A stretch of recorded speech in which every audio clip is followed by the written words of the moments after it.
প্রথমে এই ভিডিওটি একটু দেখেন। আগামী 2026 সালের ফেব্রুয়ারি মাসের 18 তারিখে প্রথম রোজা।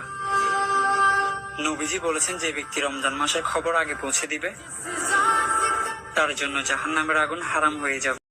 তো ভিডিওতে উনি বলছেন যে ব্যক্তি রমজান মাসের খবর আগে পৌঁছাবে তার জন্য জাহান্নাম হারাম হয়ে যাবে।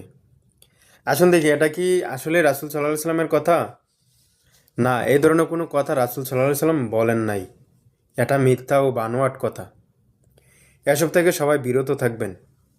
আর ভাই, যারা ভিউ পাওয়ার আশায় এ ধরনের ভিডিও সোশ্যাল মিডিয়া আপলোড করেন, আপনার বুঝে শুনে প্রচার করেন তো ভাই। এখন অনলাইন যুগ, সাধারণত গুগলে সার্চ করলে দেখবেন এ বিষয়ে নবী করিম সাল্লাল্লাহু আলাইহি সাল্লামের কোনো হাদিস পাওয়া যাবে না।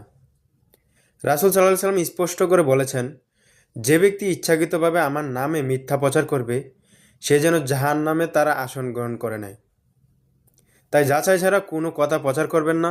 সহিহ হাদিস সবাই মেনে চলবেন, আর ভিডিওটি শেয়ার করে অন্যকে জানার জন্য সুযোগ করে দিবেন। আসসালামু আলাইকুম।